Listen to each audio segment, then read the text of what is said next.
Matthew chapter 22.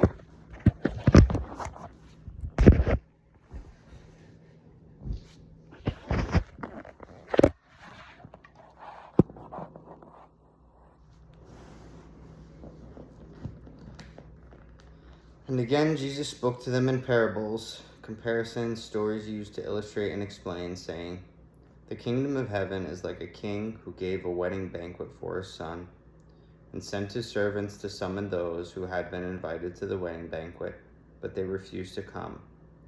Again, he sent other servants, saying, 'Tell those who are invited, behold, I have prepared my banquet. My bullocks and my fat calves are killed, and everything is prepared. Come to the wedding feast.' But they were not concerned and paid no attention. They ignored and made light of the summons, treating it with contempt, and they went away, one to his farm, another to his business. While the others seized his servants, treated them shamefully, and put them to death. Hearing this, the king was infuriated, and he sent his soldiers and put those murderers to death and burned their city. Then he said to his servants, 'The wedding feast is prepared, but those invited were not worthy. So go to those thoroughfares where they leave the city, where the main roads and those from the country road end, and invite to the wedding feast as many as you find.' And those servants went out on the crossroads and got together as many as they found, both bad and good. So the room in which the wedding feast was held was filled with guests. But when the king came into view the guests, he looked intently at a man there who had on no wedding garment. And he said, 'Friend, how did you come in here without putting on the appropriate wedding garment?' And he was speechless. Then the king said to the attendants, 'Tie him hand and foot and throw him into the darkness outside. There will be weeping and grinding of teeth. For many are called, invited, and summoned, but few are chosen.' Then the Pharisees went and consulted and plotted together how they might entangle Jesus in his talk. And they sent their disciples to him along with the Herodians, saying, 'Teacher, we know that you are sincere in what you profess to be, and that you teach the way of God truthfully, regardless of consequences and being afraid of no man. For you are impartial and do not regard either the person or the position of anyone. Tell us then what you think about this. Is it lawful to pay tribute levied on individuals and to be paid yearly to Caesar or not?' But Jesus, aware of their malicious plot, asked, 'Why do you put me to the test and try to entrap me, you pretenders? Show me the money used for the tribute.' And they brought him a denarius. And Jesus said to them, 'Whose likeness and title are these?' They said, 'Caesar's.' Then he said to them, 'Pay therefore to Caesar the things that are due to Caesar, and pay to God the things that are due to God.' When they heard it, they were amazed and marveled, and they left him and departed. The same day, some Sadducees, who said that there is no resurrection of the dead, came to him, and they asked him a question, saying, 'Teacher, Moses said, if a man dies, leaving no children, his brother shall marry the widow, and raise up a family for his brother. Now there were 7 brothers among us. The first married and died, and having no children, left his wife to his brother. The second also died childless, and the third down to the 7th. Last of all, the woman died also. Now in the resurrection, to which of the 7 will she be wife? For they all had her.' But Jesus replied to them, 'You are wrong, because you know neither the Scriptures nor God's power. For in the resurrected state neither do men marry, nor are women given in marriage, but they are like the angels in heaven. But as to the resurrection of the dead, have you never read what was said to you by God? I am the God of Abraham, the God of Isaac, and the God of Jacob. He is not the God of the dead, but of the living.' And when the throng heard it, they were astonished and filled with glad amazement at his teaching. Now when the Pharisees heard that he had muzzled the Sadducees, they gathered together. And one of their number, a lawyer, asked him a question to test him. Teacher, what kind of commandment is great and important, the principal kind in the law? Some commandments are light, which are heavy. He replied to them, you shall love the Lord your God with all your heart, and with all your soul, and with all your mind. This is the great, most important principle and first commandment. And the second is like it, you shall love your neighbor as you do yourself. These two commandments sum up, and upon them depend all the law and the prophets. And when the Pharisees were still assembled there, Jesus asked them a question, saying, what do you think of the Christ? Whose son is he? They said to him, the son of David. He said to them, how is it then that David, under the influence of the Holy Spirit, calls him Lord, saying, the Lord said to my Lord, sit at my right hand until I put your enemies under your feet. If then David calls him Lord, how is he son? And no one was able to answer him a word, nor from that day did anyone venture or dare to question.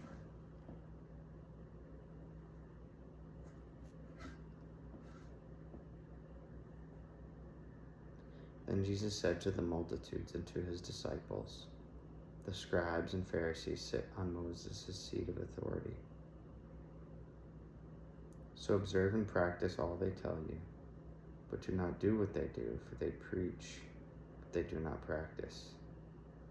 They tie up heavy loads hard to bear and place them on men's shoulders, but they themselves will not lift a finger to help bear them.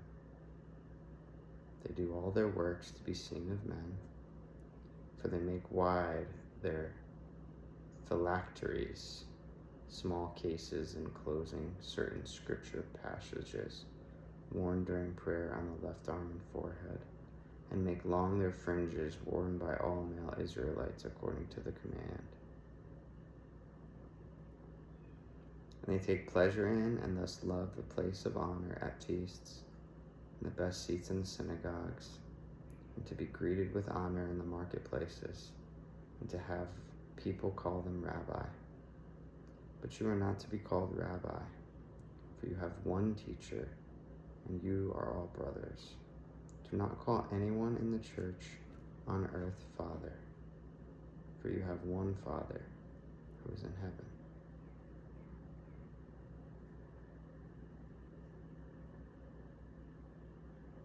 And you must not be called masters, for you have one Master, the Christ. He who is greatest among you shall be your servant.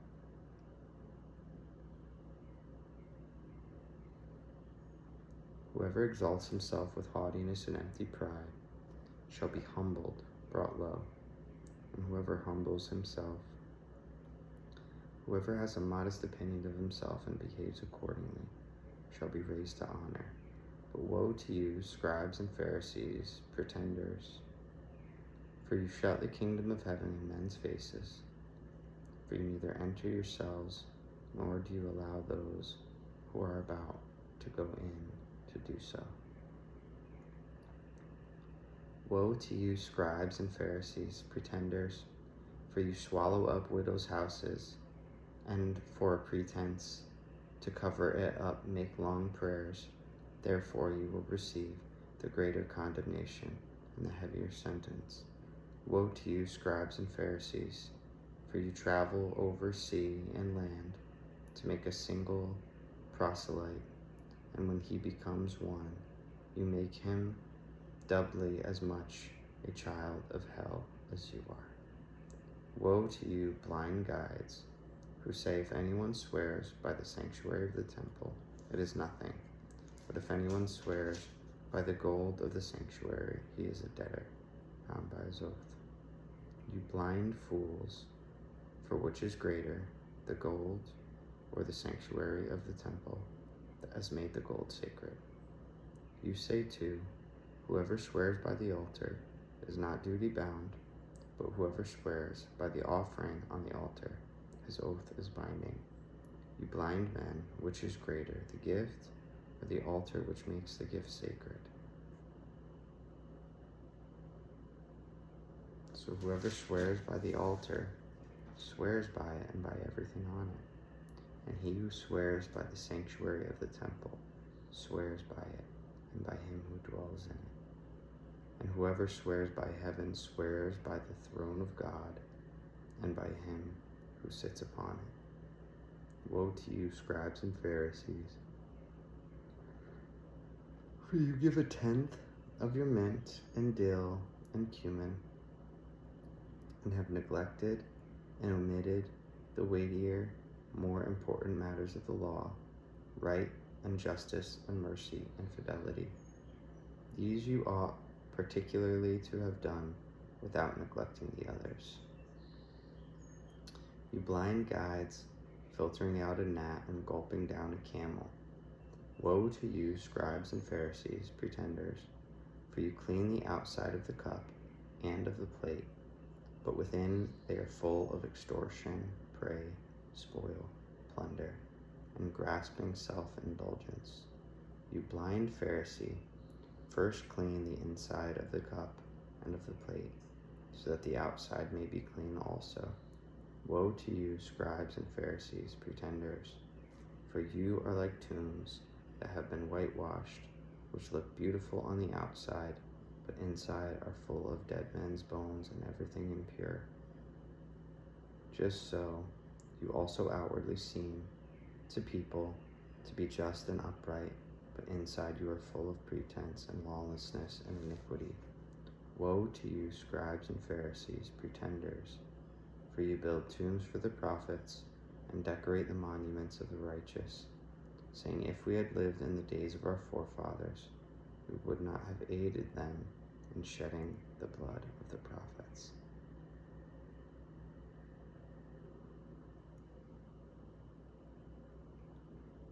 Thus you are testifying against yourselves that you are the descendants of those who murdered the prophets. Fill up then the measure of your father's sins to the brim, so that nothing may be wanting to a full measure. You serpents, you spawn of vipers, how can you escape the penalty to be suffered in hell? Because of this take notice, I am sending you prophets and wise men and scribes. Some of you will kill, even crucify, and some of you will flog in your synagogues and pursue and persecute from town to town, so that upon your heads may come all the blood of the righteous shed on earth, from the blood of the righteous Abel to the blood of Zechariah to the blood of Berechiah, whom you murdered between the sanctuary and the altar. Truly I tell you, all these evil, calamitous times will come upon this generation.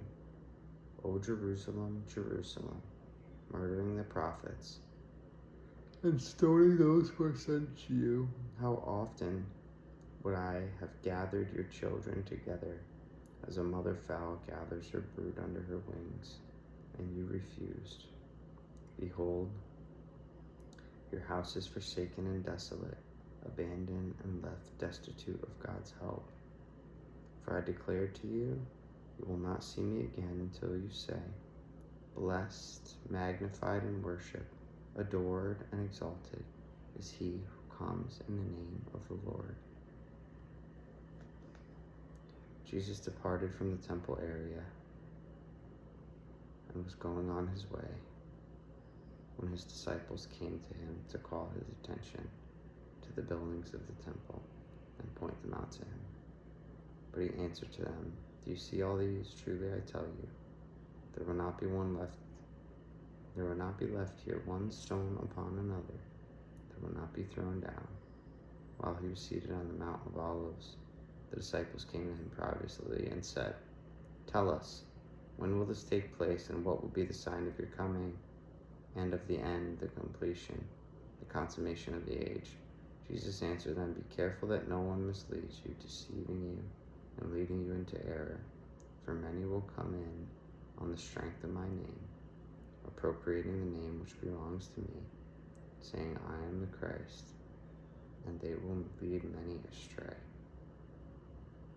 You will hear of wars and rumors of wars.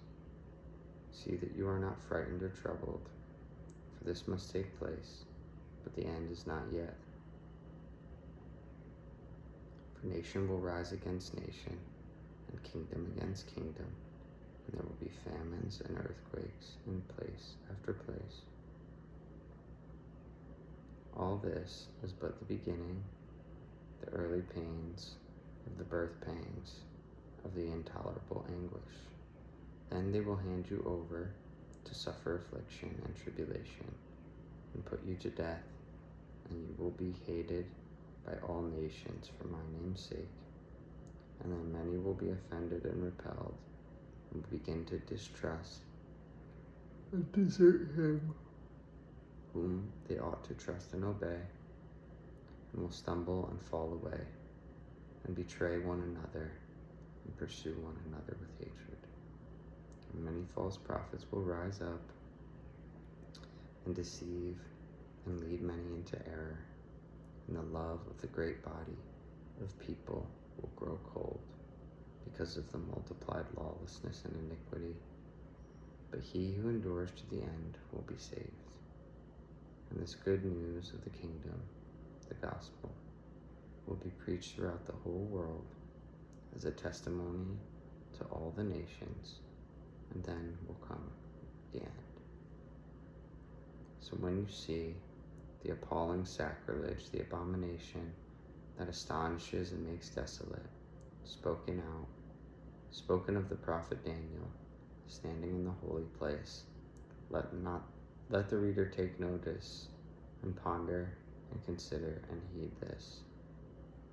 Then let those who are in Judea flee to the mountains. Let him who is on the housetop not come down and go into the house to take anything. Let him who is in the field not turn back to get his overcoat. And alas, for the women who are pregnant and for those who have nursing babies in those days. Pray that your flight may not be in winter or on a Sabbath. For then there will be great tribulation, affliction, distress, and oppression, such as has not been from the beginning of the world until now, no, and never will be again. And if those days had not been shortened, no human being would endure and survive. But for the sake of the elect, God's chosen ones, those days will be shortened. If anyone says to you then, behold, here is the Christ, the Messiah, or there he is, do not believe it. For false Christs and false prophets will arise, and they will show great signs and wonders so as to deceive and lead astray, if possible, even the elect, God's chosen ones. See, I have warned you beforehand. So if they say to you, behold, he is in the wilderness, do not go out there. If they tell you, behold, he is in the secret places or inner rooms, do not believe it.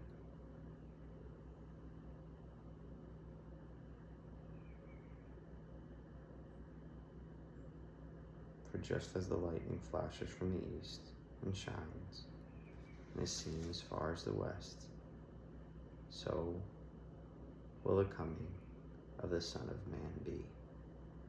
Wherever there is a fallen body, a corpse, there the vultures or eagles will flock together. Immediately after the tribulation of those days, the sun will be darkened, and the moon will not shed its light, and the stars will fall from the sky. And the powers of the heavens will be shaken. Then the sign of the Son of Man will appear in the sky. And then all the tribes of the earth will mourn and beat their breasts and lament in anguish, for they will see the Son of Man coming on the clouds of heaven with power and great glory and brilliancy and splendor. And he will send out his angels with a loud trumpet call, and they will gather his elect, his chosen ones, from the four winds, even from one end of the universe to the other.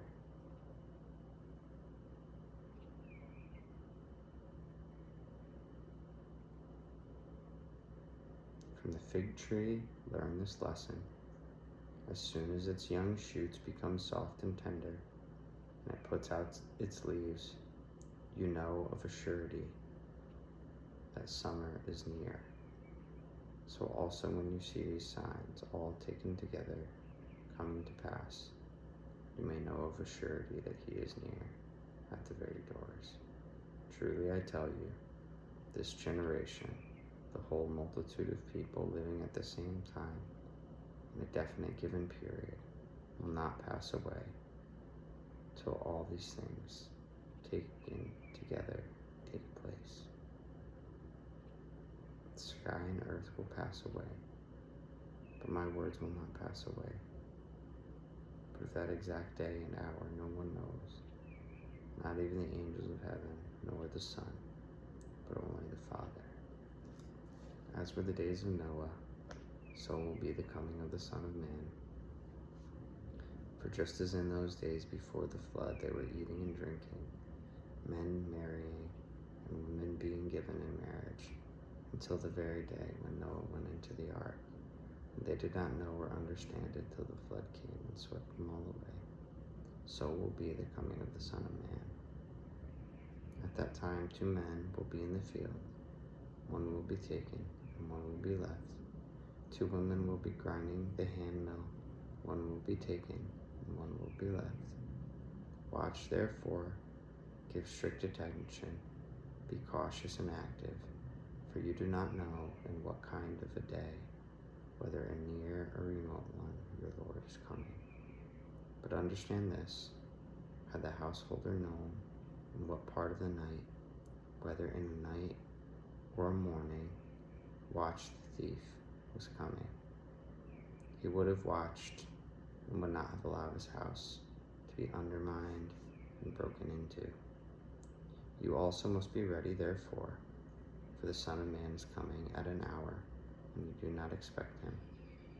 Who then is the faithful, thoughtful, and wise servant whom his master has put in charge of his household to give to the others the food and supplies at the proper time? Blessed, happy, fortunate, and to be envied is that servant whom, when his master comes, he will find so doing. I solemnly declare to you, he will set him over all his possessions. But if that servant is wicked and says to himself, my master is delayed, is going to be gone a long time, and begins to beat his fellow servants and to eat and drink with the drunken, the master of that servant will come on a day when he does not expect him, and at an hour of which he is not aware, and will punish him, cut him up by scourging, and put him with the pretenders. There will be weeping and grinding of teeth.